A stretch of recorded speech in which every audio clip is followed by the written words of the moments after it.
دوستو کیا آپ جانتے ہیں کہ اس وقت دنیا میں سب سے طاقتور کمپیوٹر ایک سپر کمپیوٹر ہے جو 2 لاکھ ٹریلین کیلکولیشنز فی سیکنڈ کر سکتا ہے اور جو 100 GB پر سیکنڈ سے بھی زیادہ سپیڈ کے ساتھ کنیکٹ ہوتا ہے۔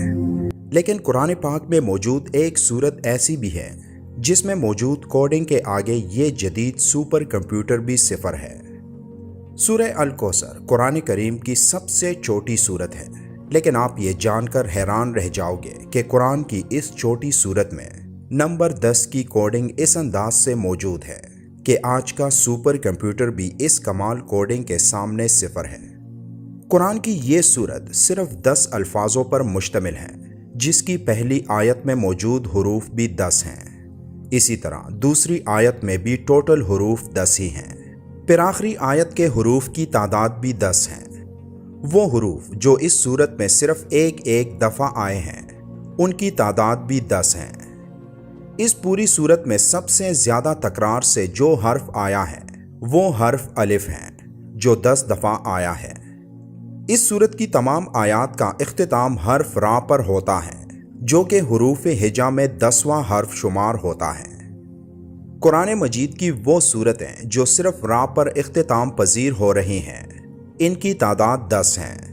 جن میں سورہ الکوثر سب سے آخری صورت ہے۔ اس صورت کی ہر آیت میں موجود دوسرے لفظ کا اختتام کاف پر ہوتا ہے اور یہ تینوں الفاظ 10 مختلف حروف سے مل کر بنتے ہیں۔ جیسے کہ پہلے ذکر ہو چکا کہ اس صورت کی ہر آیت کے دوسرے حرف کا اختتام کاف پر ہوتا ہے اور ہر آیت کے آخری لفظ کا اختتام را پر ہوتا ہے، تو اب سمجھنے والی بات یہ ہے کہ حرف کاف کی نیومیریکل ویلیو 20 ہے جبکہ حرف را کی نیومیریکل ویلیو 200 ہے، تو 200 کو اگر آپ 20 کے ٹیبل میں دیکھیں تو یہ 10 بنتا ہے۔ قرآن کی باقی سورتوں کی طرح سورہ الکوثر کی ابتدا بھی بسم اللہ الرحمن الرحیم سے ہوئی ہے۔ اب غور کریں کہ بسم اللہ الرحمن الرحیم کے آخر اور ابتدا دونوں طرف سے آپ دیکھیں تو اس میں موجود حرف را کا نمبر 10 ہی آتا ہے، جبکہ صرف بسم اللہ میں موجود حروف کی تعداد بھی 10 ہی ہے۔ پورے قرآن پاک میں صرف 2 صورتیں ایسی ہیں جس کا آغاز انا سے ہوا ہے اور جس کا اختتام را پر ہوا ہے۔ پہلی صورت سورہ القدر ہے جو قرآن میں 97 نمبر پر آتی ہے، اور آخری صورت سورہ الکوثر ہے جو قرآن میں 108ویں نمبر پر موجود ہے۔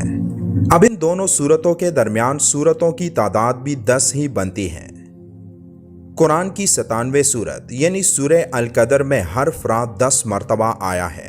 جبکہ سورہ القدر جس کی ابتدا قرآن میں انا سے ہوتی ہے اور سورہ الکوثر قرآن میں موجود دوسری صورت ہے جس کا آغاز حرف انا سے ہی ہوتا ہے، تو ان دونوں صورتوں کے درمیان صرف 10 آیتیں ایسی ہیں جن کی ابتدا انا سے ہوتی ہیں۔ اسی طرح سورہ القدر کی آخری آیت سے لے کر قرآن کی سب سے چھوٹی صورت یعنی سورہ الکوثر کی پہلی آیت تک قرآن میں صرف 10 ایسے الفاظ ہیں جو حرف را سے شروع ہوتے ہیں۔ قرآن کی سورت نمبر 97 یعنی سورہ القدر کی ابتدا حرف الف سے ہوتی ہے، اور اس پوری سورت میں 10 ایسے الفاظ ہیں جن کی ابتدا حرف الف سے ہوتی ہے۔ یہ قرآن کریم کی سب سے چھوٹی سورت ہے جس میں ہم نے کیلکولیشن کے اس حیران کن ترتیب کے بارے میں جانا جو یہ ثابت کرتی ہے کہ یہ الفاظ کسی انسان کے نہیں ہو سکتے، اور یہ شان صرف ایک اللہ ہی کی ہے جس نے اس چھوٹی صورت میں ایسی ترتیب سے الفاظوں کو جمع کیا کہ جس ترتیب کو دنیا کا ایک سپر کمپیوٹر بھی حل نہیں کر سکتا۔